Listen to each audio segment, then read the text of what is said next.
여보세요? 뭐 이거 수리비가 73만 원이라고? What the?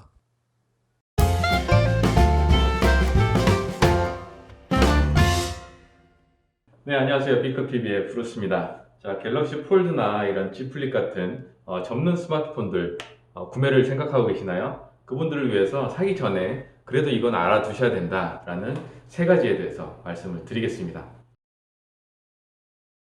자, 첫 번째는 앞서 보셨듯이 이 녀석의 디스플레이 교체 비용이 굉장히 비싸요. G 플립 같은 경우에 73만원, 4만원 이 정도고, 폴드 같은 경우에는 더 비싸죠. 내부 디스플레이만 한 80만원, 외부에 나와 있는 디스플레이까지 한꺼번에 교체하면 거의 100만원 돈이 들어갑니다. 기존 스마트폰들보다 훨씬 더 비싼 디스플레이 교체 비용이 들어요. 이 말씀을 왜 드리냐면, 이 내부 디스플레이가 이렇게 접는 걸 구현하다 보니까 약한 건 어쩔 수 없습니다. 인정할 건 해야죠. 약합니다. 이렇게 한 손으로 쓰다 보면 여러분들 손톱을 어쩔 수 없이 쓰게 되는 경우가 발생하거든요. 폴드도 그렇고 G 플립도 그렇고, 그런 경우에 손톱에도 흠집이 생겨요. 잘 생깁니다. 이거 미리 알고 계셔야 돼요. 손톱에도 쉽게 흠집이 생기고 외부 충격이 굉장히 약한 건 맞습니다. 오토기어님이 실험을 해주셨는데 그거 참고로 보시면 좋겠어요. 오토기어님이 다른 스마트폰들과 G 플립의 디스플레이가 얼마나 그 경도 차이가 있는지 실제 실험을 했어요. 막 볼펜으로 찍어보고 긁어보고 했는데, 다른 스마트폰들은 그 강화요리가, 디스플레이에 있는 강화요리가 상당히 세요. 그래서 이런 직진성 있는 운동에는 굉장히 강하게 버티는데, G 플립 같은 경우에는 그냥 찢어지고 맙니다. 그만큼 일반 스마트폰에 있는 디스플레이의 내구성이라고 생각을 하시면 안 돼요. 이런 접는 스마트폰들은. 그래서 쓰실 때 훨씬 더 주의를 하셔야 되고, 얼마 전에 G 플립 같은 경우에는 외국 한 트위터가 이 접히는 부분 디스플레이가 깨진다 라고 이제 트위터에 올렸는데, 제가 그것 때문에 정말 추운 날씨에, 왜냐면 충분히 그럴 수 있죠.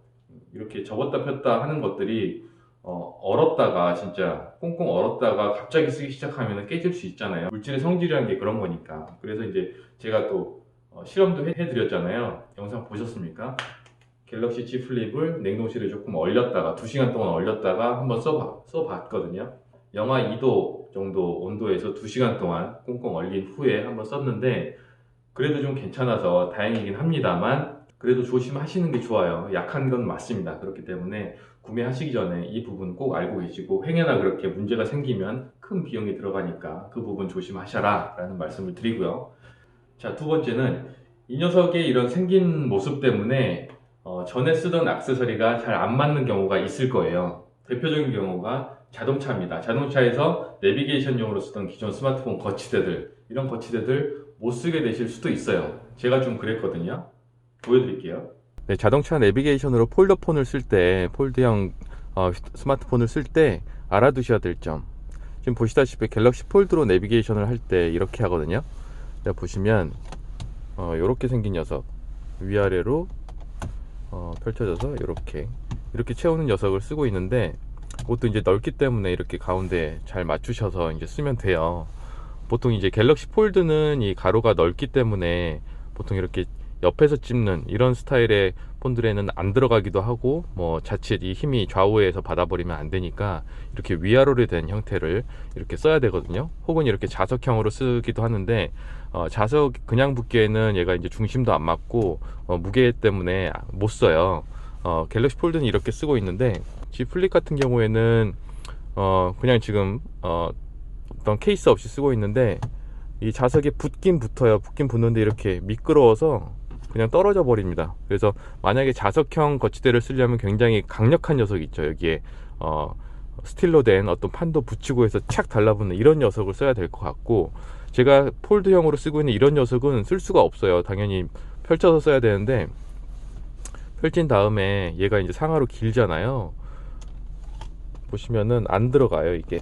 그래서 쓸 수가 없어요. 이제 크게 나오면 모르겠지만, 조금 예전에 쓰고 있던 것들은 이렇게 저처럼 안 들어갈 수 있다는 거 알고 계셔야 될 것 같아요. 자, 보셨습니까? 물론 여러분들이 쓰고 계시는 거치대가 이 녀석들한테 잘 맞으실 수도 있어요.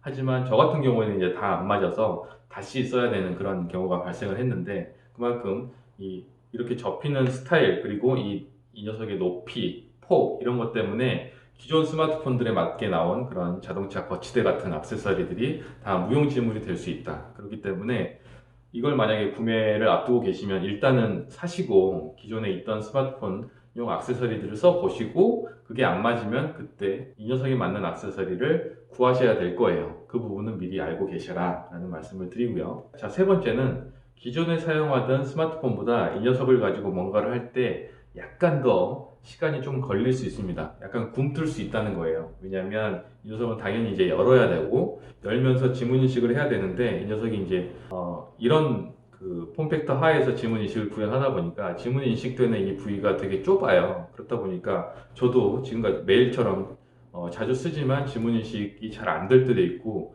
뭐 여러 번 해야 될 때도 있고 그러면서 또 지문 인식 시키면서 또 열고 이래야 되니까 저 같은 경우에는 기존에 쓰던 스마트폰들보다 확실히 느리더라고요. 그래서 그게 은근 시간이 걸립니다. 그래서 그 부분은 휴대성은 확실히 좋죠. 이렇게 접는 녀석들이 가지고 다니기는 좋으나 이게 가지고 다니다가 꺼내서 열고 지문 인식 시키고 그러면서 뭔가를 쓸 때 시간이 조금 더 걸리긴 합니다. 그래서 그 부분은 또 알고 계셔야 될 것 같아요. 그리고 마지막으로 이제 마이너한 거긴 합니다만 은근 또 신경 쓰이는 게 이 녀석의 이 힌지 부분에 있는 로고 부분인데 이 부분이 자꾸 떨어져요. 보니까 이 홀로그램 부분이 스티커더라고요. 삼성이 스티커로 구현을 했는데 제 갤럭시 폴드 같은 경우에도 이 삼성의 G 부분이 이미 떨어져 나갔습니다. 저도 어떻게 언제 떨어져 나갔는지 몰랐는데 떨어져 나갔더라고요.